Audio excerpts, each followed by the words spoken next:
There were so many different things that happened where for me, prison for me was here. Prison for me was the outside. Prison for me were the people who judged me.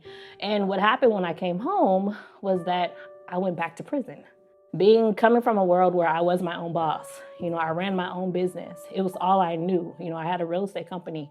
And because of my charges in the plea that I took, that was taken away from me. So there was going to be no more real estate for me, no more business that had to do with money. My dealer's license gone, everything gone. Like I'm living this lifestyle and then I have to, what's next?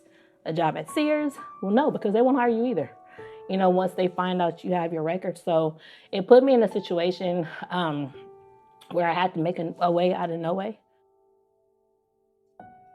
It was a little demeaning coming out of there trying to figure out exactly what am I going to do now, being that I've always kind of paved my own way, I had to think of some kind of alternatives, and when you're in the halfway house and you're talking to the counselors, they don't think outside the box. They don't think entrepreneurship. They don't think any of that because in their mindset, entrepreneurship is what got you there in the first place, right?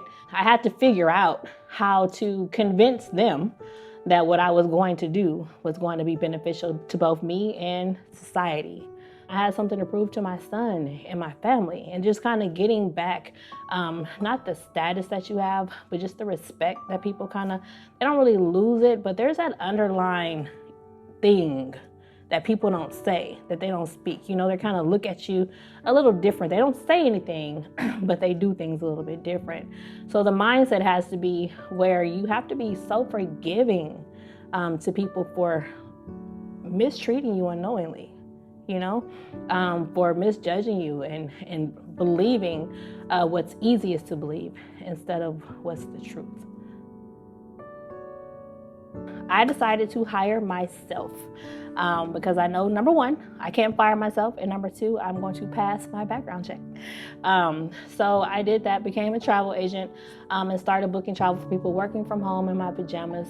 Perfect thing to do, right? And I loved it so much. And I was, my probation officer would come by and check on me. I'd have to give them my information and all that stuff. And they saw that I was doing such a good job at it that they actually approved it as an occupation for people on probation. So I love that.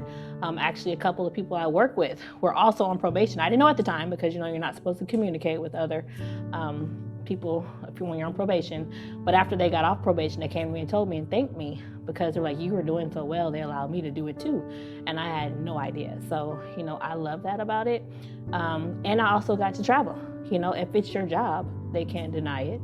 So you need training in Jamaica for 5 days. It was a perfect way to do it. But yeah, so that kind of opened my eyes to a lot of different things. I'm forever grateful because I have no idea what I would have done. My life was kind of ripped out from under me. And so that's been my savior. And my son now is 15. He's been to 25 different countries because of the travel. So, it's been a blessing, definitely, 100%.